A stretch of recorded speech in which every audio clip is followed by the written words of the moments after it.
Hey everyone, welcome to the second lecture of chapter 1, class 6, the earth and the solar system. जो इसका part 1 था, मतलब जो पहला लेक्चर था वो था ओवरव्यू हमारे यूनिवर्स का। बहुत ब्रीफ ओवरव्यू था कि हमारा यूनिवर्स है कैसा। अगर आपने वो वीडियो नहीं देखी है तो मैंने आई बटन पे ऐड कर दिया है, you can watch that video from there. अब हम लोग स्टार्ट करते हैं अपना चैप्टर। तो सबसे पहली बात, हम लोग इस चैप्टर में सेलेस्टियल बॉडीज़ के बारे में पढ़ेंगे। सेलेस्टियल बॉडीज़ या फिर हेवनली बॉडीज़ जैसे सन, मून, 8 प्लैनेट्स, मेटियोर्स, कॉमेट्स। पता है इनको हेवनली बॉडीज़ क्यों कहा जाता है?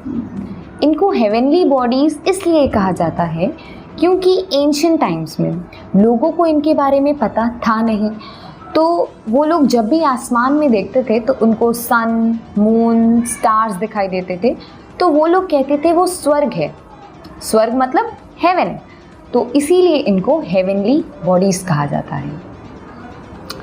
अब according to NCERT celestial body का डेफिनेशन है all objects which we see in the night sky are called celestial bodies और heavenly bodies। तो अब ऐसा ज़रूरी नहीं है कि जो ऑब्जेक्ट्स हम लोगों को दिखाई दे वही केवल सेलेस्टियल बॉडीज़ हैं। ऐसे बहुत सारे ऑब्जेक्ट्स हैं स्पेस में हमारे जो हमारी नेकेड आई से हमें नहीं दिख सकते और वो भी सेलेस्टियल बॉडी है। Celestial bodies include sun, moon, planets, satellites, comets, meteors, और our Earth is also a celestial body। अब हम लोग समझते हैं लाइट ईयर क्या होता है। जो भी सेलेस्टियल बॉडीज हैं उनमें डिस्टेंस बहुत ज़्यादा है। अब थोड़ा इसको समझने की कोशिश करते हैं। स्पेस में हमारी अर्थ के सबसे पास है मून। अर्थ से मून का इतना डिस्टेंस है कि इसके बीच में 30 अर्थ और आ सकती हैं, पर ये जो डिस्टेंस है ये बहुत कम है जब इस डिस्टेंस को हम लोग कंपेयर करेंगे अर्थ से नियरेस्ट स्टार का डिस्टेंस को।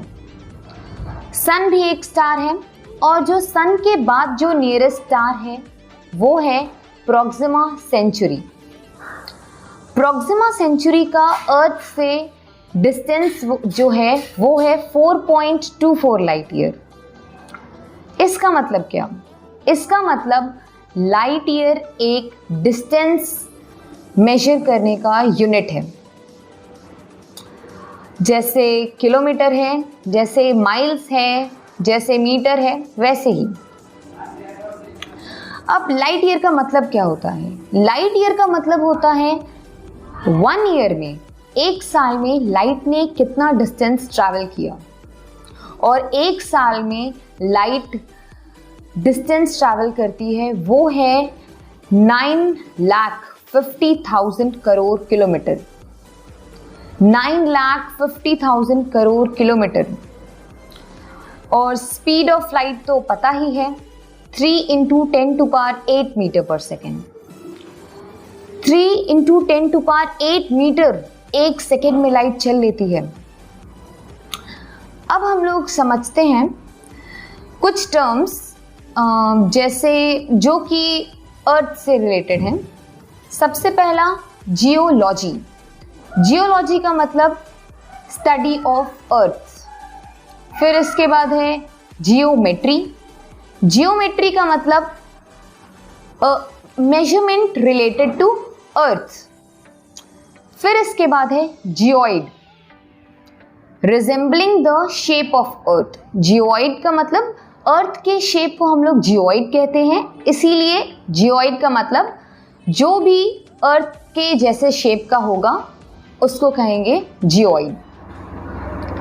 अब सब लोग आर्यभट्ट को तो जानते ही हैं। Aryabhatta was a famous astronomer. उन्होंने स्टडी किया था सेलेस्टियल बॉडीज़ को और उनकी मूवमेंट्स को। अब हम लोग नेक्स्ट वीडियो में पढ़ेंगे the sun and the solar system. तब तक के लिए बाय बाय। और हाँ, इधर सुनो, चैनल को सब्सक्राइब कर देना, वीडियो को लाइक कर देना और thank you for watching till here. Bye.